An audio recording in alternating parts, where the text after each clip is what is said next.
നമസ്കാരം. കറങ്ങിത്തിരിഞ്ഞ് നേരം കളയുന്ന നെറ്റ് സ്പീഡ് ഇനി മറന്നേക്കൂ.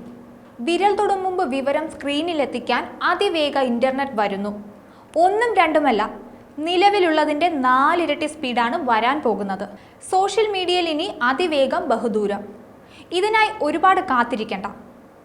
വരുന്ന ഒക്ടോബർ മുതൽ അടുത്ത മാർച്ച് വരെ മാത്രം കാത്തിരുന്നാൽ മതി കണ്ണടച്ച് തുറക്കും വേഗത്തിലുള്ള ഇന്റർനെറ്റ് ലഭിക്കാൻ. 2 Africa pearls, India Asia express, India Europe express എന്നീ പദ്ധതികൾ വേഗതയേറിയ ഡിജിറ്റൽ കണക്ടിവിറ്റി ഉറപ്പു നൽകുന്നു. സമുദ്രത്തിനടിയിലൂടെ വൻകരകളെ ബന്ധിപ്പിക്കുന്ന ശക്തിയേറിയ ഒപ്റ്റിക്കൽ കേബിളുകളാണ് സബ്മറൈൻ കേബിളുകൾ.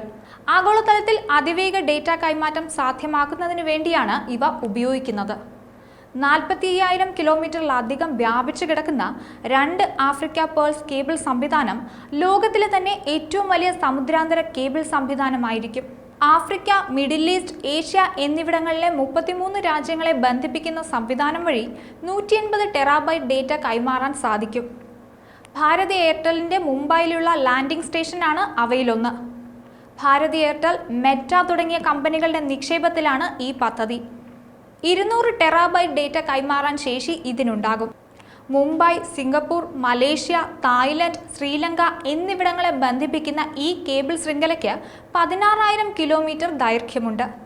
നിലവിൽ 17 അന്താരാഷ്ട്ര സമുദ്രാന്തര കേബിളുകൾ ഇന്ത്യയിലെ 5 നഗരങ്ങളിലായി 14 സ്റ്റേഷനുകളിൽ എത്തിച്ചേരുന്നുണ്ട്.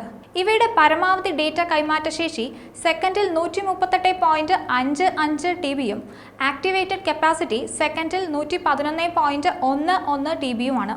പുതിയ സംവിധാനം യാഥാർത്ഥ്യമാകുന്നതോടെ 5G video streaming, internet of things ഉപകരണങ്ങൾ, AI അടിസ്ഥാനമാക്കിയുള്ള സേവനങ്ങൾ, ക്ലൗഡ് കമ്പ്യൂട്ടിംഗ് പോലുള്ളവ ഞൊടിയിടയിൽ ഉപയോഗിക്കാനാകും. വീഡിയോ സ്ട്രീമിംഗ്, സാമ്പത്തിക ഇടപാടുകൾ മുതൽ സർക്കാർ ആശയവിനിമയങ്ങൾ, നയതന്ത്ര രഹസ്യാന്വേഷണത്തിന്റെ സംരക്ഷിതമായ കൈമാറ്റം എന്നിവ വരെ ഇത്തരം സമുദ്രാന്തര കേബിൾ സംവിധാനങ്ങൾ സാധ്യമാക്കുന്നു. ഡിജിറ്റൽ ഇന്ത്യ പദ്ധതി 9 വർഷം പിന്നിടുമ്പോൾ രാജ്യത്തിന്റെ വിവിധ മേഖലകളിൽ ഗണ്യമായ മാറ്റങ്ങളാണ് പ്രകടമായിരിക്കുന്നത്. ഇന്ത്യയിൽ എല്ലാവരിലേക്കും ഇന്റർനെറ്റ് സൗകര്യം എത്തിക്കുക എന്ന ലക്ഷ്യത്തോടെയാണ് കേന്ദ്ര സർക്കാർ ഈ പദ്ധതി അവതരിപ്പിച്ചത്. ഈ പദ്ധതിയിലൂടെ എല്ലാവർക്കും ഡിജിറ്റൽ സാക്ഷരത ഉറപ്പാക്കുക എന്നതായിരുന്നു പദ്ധതിയുടെ പ്രധാന ലക്ഷ്യം. 137 കോടി ജനങ്ങളിൽ ഏകദേശം ഭൂരിഭാഗം ഇന്ത്യക്കാർക്കും ഡിജിറ്റൽ ഐഡന്റിറ്റി സേവനവും ഉറപ്പാക്കി. കണക്കുകൾ പരിശോധിച്ചാൽ UPI വഴി 535 ലക്ഷം കോടി രൂപയുടെ ഇടപാടുകൾ നടന്നതായി കാണാൻ കഴിയും. കഴിഞ്ഞ 10 വർഷത്തെ കണക്കുകൾ പരിശോധിച്ചാൽ ഇന്ത്യ ഡിജിറ്റൽ മേഖലയിൽ വൻ കുതിപ്പാണ് നടത്തിയിട്ടുള്ളതെന്ന് മനസ്സിലാക്കാൻ സാധിക്കും.